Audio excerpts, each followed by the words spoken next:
जय एकलिंगनाथ जी। मैं doctor Mahipal Singh Ranawat Mewar speech therapy में आपका फिर से स्वागत है। Cochlear implant rehabilitation. Cochlear implant एक विशेष प्रकार की सर्जरी होती है जिन बच्चों की 4 साल से कम होती है जो बहरेपन और गूंगेपन के शिकार है। मीन्स बधिर है, जो नहीं बोल पाते हैं, नहीं सुन पाते हैं, उन बच्चों के लिए विशेष प्रकार की सर्जरी होती है। कॉकलियर इम्प्लांट सर्जरी के बाद में बच्चे का भाषा और उसके बोलने का विकास के लिए थेरेपी दी जाती है। कॉकलियर इम्प्लांट सर्जरी के बाद में स्विच ऑन, जिस दिन स्विच ऑन होता है उस दिन हम ये मानते हैं कि बच्चे की हियरिंग एज मीन्स उस दिन से वो एक तरह से सुनना स्टार्ट करता है। लेकिन जो उसके कान में ध्वनि जाती है, साउंड जाता है, वो एक शोर के बराबर है। मीन्स उस साउंड का उसे पता नहीं लगता है कि ये क्या कहना चाह रहे हैं, क्या कह रहे हैं, किसका साउंड है, कौन बोल रहा है। उनको जरूर ये लगता है कि कुछ आवाज़ आ रही है। बोलने के लिए सुनना बहुत जरूरी होता है और सुन के समझना, समझ के ही बोला जाता है। मीन्स वो बच्चे जो जिनका कॉकलियर इम्प्लांट सर्जरी हुआ है उन बच्चों के लिए ये सर्जरी के बाद में उनका लैंग्वेज और स्पीच को डेवलप किया जाता है ऑडिटरी वर्बल थेरेपी के द्वारा।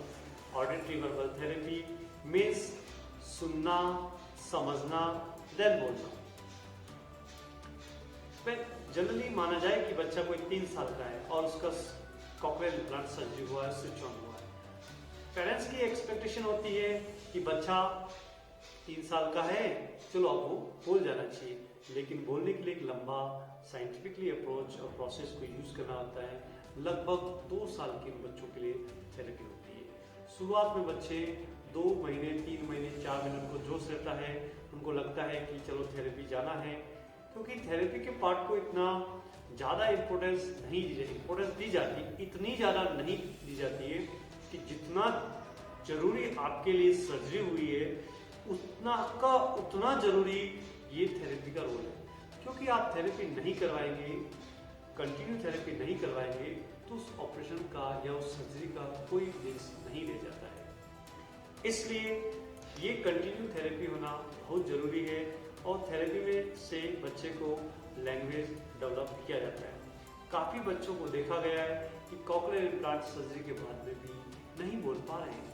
नहीं बोलने का सीधा सा कारण है कि उनका प्रॉपर और एक कंटिन्यूटी थेरेपी नहीं हुआ है।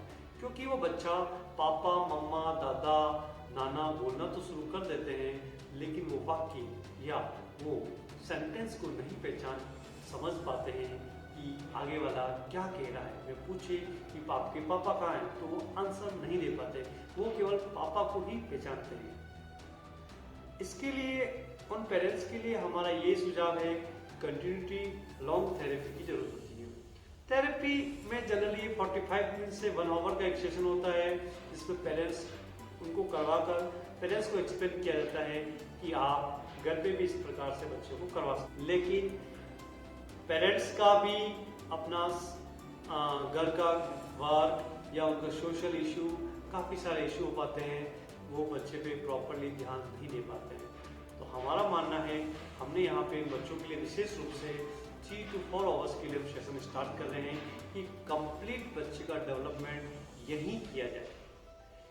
क्योंकि पेरेंट्स की एक्सपेक्टेशन होती है कि बच्चा बोले, लेकिन हमारा कहना है कि बच्चा बोले नहीं, बोले से पहले वो सुनना सीखे, सुने और समझे, तभी वो आपकी बात का आंसर दे पाएंगे।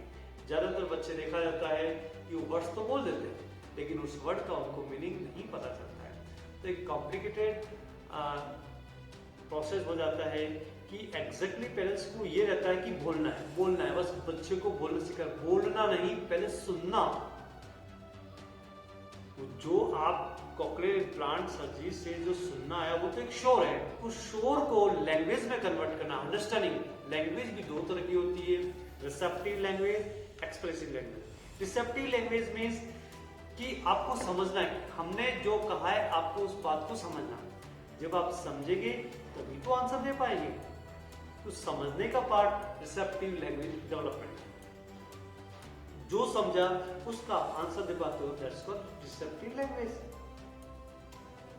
हाँ, इस प्रकार के बच्चों के लिए आप थेरेपी का यूज करके इन बच्चों के लिए आप लैंग्वेज को डेवलप करने में काफी हद तक सहायता कर सकते हैं और उनकी दिव्यांगता को भी काफी हद तक कम किया जा सकता है।